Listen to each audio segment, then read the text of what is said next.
All right, cool. And so we are live. Thank you, Adam, for coming to my home. That's another first for me. I'm having a lot of firsts in these last few weeks. You actually found me on Reddit, which I will admit I wasn't going to post if it wasn't for a coworker who pushed me.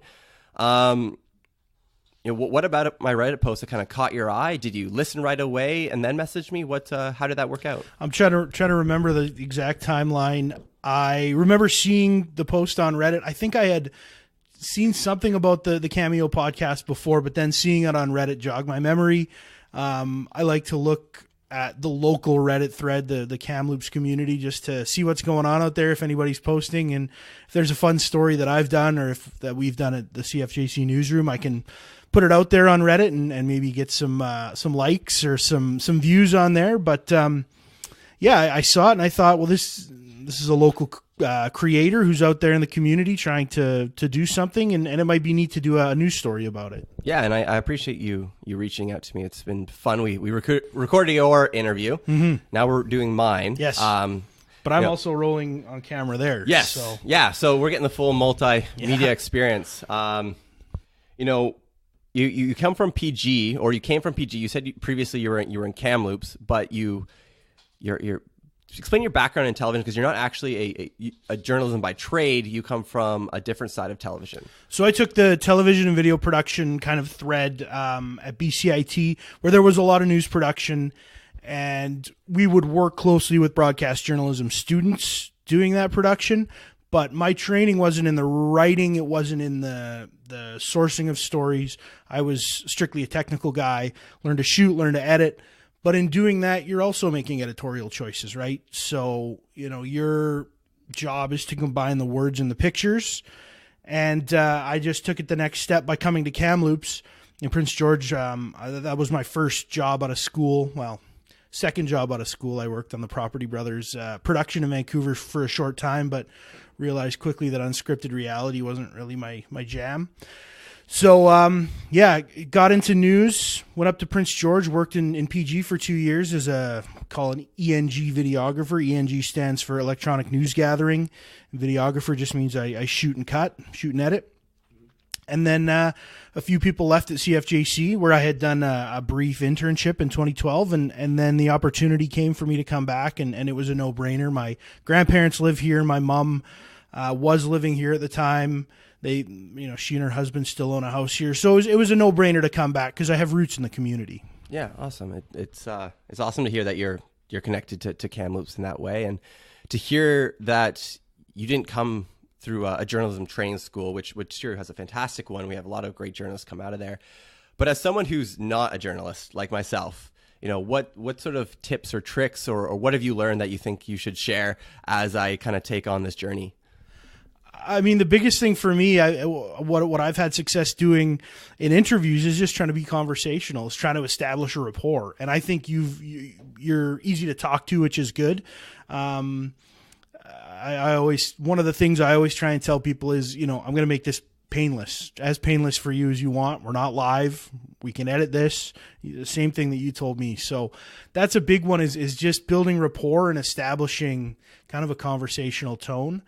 And then, the biggest thing is finding a passion, being able to talk to somebody about what they're passionate about. I mean, you've kind of tried to find that niche. So that's a big one too. When people can speak with passion about a subject, then, they're generally going to be able to, talk with you about that. Yeah, absolutely. And so Arjun had a really great article in Kameos this week, a couple weeks back. I'm not sure if you caught it. Just talking about the change in community media and stuff. What are your thoughts? Where do you think things are trending? What would you like to see in community media? And, how can Kamloops support their local media stations? That's an interesting question. And I always like to, I love the subject of media and local media and national media. I think a lot of people, there's so many ways you can go with that question, right? I like to say that people like to lump in all media as one, right? Generally, your local media is not going to be the same as your national media. I mean, we're focused on the local stories. We're we rely a lot on tips from the community about things, especially when it comes to police matters. And I think the local media landscape has changed so much in the last probably 15 to 20 years. It would have really started to change then. I mean, we saw it with the loss of the Kamloops Daily News. Kamloops This Week is our only newspaper, and while I think they do a real admirable job, I think they're in the same boat as a lot of other newsrooms in that they don't have enough staff to maybe do the job that they want to do. I can't speak for them explicitly because I don't know, but I know in my experience as a member of a television newsroom, we're probably not as staffed as we would like to be in this community to cover all the things that we could be covering. Totally. And I don't want to fall into like the Canada Land podcast territory and critiquing the media. I wholeheartedly support the local media, and I think it's super important because I have a pure hatred for misinformation.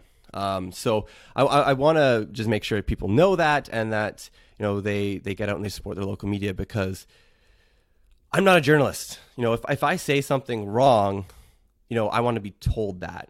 And if someone's sharing some information that's inaccurate about a news event, it's up to our media entities to make sure that's correct and stuff. And I think that's super admirable. Well, you walked in here with a massive camera, and of course I commented on it, which is just huge. And I couldn't believe the turnaround that you said you can kind of complete. What's a project that you kind of personally want to take on into kind of this new media space, or have you taken on a kind of a side project in new media space, or something you're playing with? I mean, there's a lot of things I think really need to see the light of day, or deserve to see the light of day. I did a show. I produced a show about Christmas traditions in Kamloops, but the initial desire behind that was to talk to local producers, local farmers, people brewing beer, people making wine, people raising animals for our food, to just see, follow them in their process and see what it takes. I think that's certainly an issue that I'm passionate about, is food security.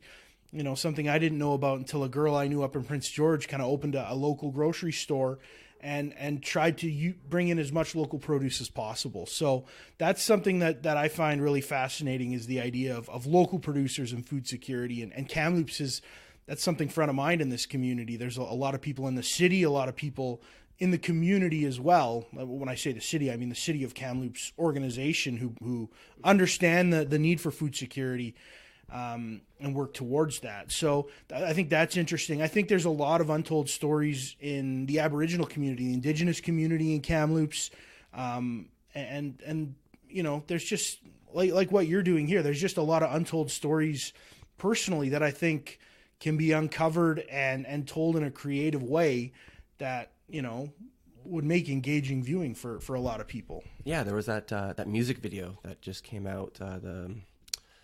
I'll have to find it. I'll send it to you. The Aboriginal music video. I did see that. Unbelievable work. Yeah. Like, just breathtaking. The videography, the music, the sound, the choir. It was astounding. It's so neat that those kids could get together and work collaboratively. I think it's a production company, Indigenous driven, that goes across the country and works with different school groups to do that kind of thing. So it's a neat business model, and just the fact that the kids are writing the music and putting it all together is really awesome. But the kids can then pick up their iPhones or their whatever phones and just start recording their own thing too, right? And the idea that maybe a big production company comes in and does it and kind of shows them the ropes, right? But to give them the inspiration to go and tell their own story afterwards is amazing. And I hope to see more local Kamloops creators kind of come up. I kind of troll the web trying to find some people, and there's some really neat people out there. There's a guy who's looking for Bigfoot up at Paul Lake. There's a couple skate crews around town, and it's a lot of fun trying to find these kids and kind of or people. They're not just kids; they're people, right? That the Bigfoot guy he's older than my parents, and the skate crews, right? They're probably graduating high school. But we're coming kind of towards the close, because like I said, I like to keep it kind of short so people can listen on their drive. What's some parting words that you want to share, with my small listenership, my 30, 50 odd listeners an episode? What's something you want to leave with them to think about? I think it's important, like you were saying before, how you enjoy supporting local media and taking in what we produce. I think that's a really important thing to consider in the new media space. There's so much content, there's so much out there that you can consume, but being informed about your community and knowing what's going on is still important. So I think it's important to support creators like you. I think it's important to understand what the other media outlets in the community, Radio NL, Kamloops This Week, ourselves, even some of those online shops like Info News, Kamloops, BC Now. Kamloops BC Now. It's important to support them, whether it's on social media. Go onto their website, click some ads. That's going to be revenue for these local creators, right? One of the biggest challenges that traditional media is facing is how we get our money, because advertising across this country is it's a landscape that's changing. So we're relying more on the local community to advertise with us because those national ads are down, and it all comes back to that local movement when we're talking about food. You want to keep things in the community in a lot of cases, right? And when you're shopping on the Amazons, I do it. I shop on Amazon. I don't go to local clothes shops maybe to buy my clothes, but it's something that we all need to consider. What's the impact that we're having with the dollars that we spend, and how can we maybe make it more favorable for some of those businesses in our community? Yeah, in the tourism world, right, it's called leakage, right? When you go to a country and those dollars leave the country because, it's not that country's entity that's the business, whatever, right? Keep the dollars local because it's going to pay tenfold down the line. And I think that's super, super important. And I've actually had that exact fight about buying clothes locally with one of my old coworkers at Kameos This Week. And you know what, Don, you were right. And so with that, we're going to kind of wrap it up. But I just want to touch on one thing real quick. As you mentioned, trying to figure out the dollars and cents of kind of media, this whole podcast, I have two goals with this podcast. No, three goals, technically. One, encourage the community to find your community, your hobby, your passion, and grow that community.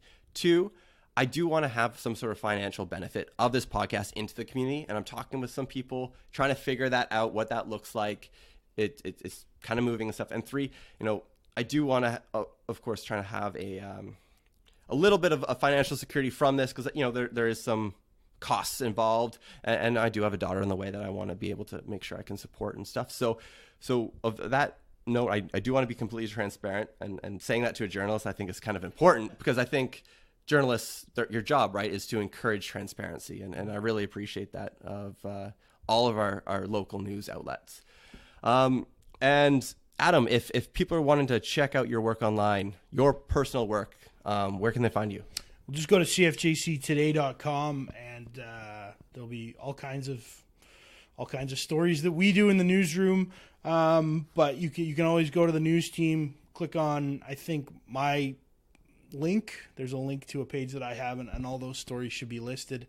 Again, I appreciate you calling me a journalist, because I tend to do the softer, featurey stuff. But yeah, it's all part of highlighting what we have in Kamloops, and that's a fantastic local scene here, man. I love living here. Yeah, no, Kamloops is great. I'm not going anywhere.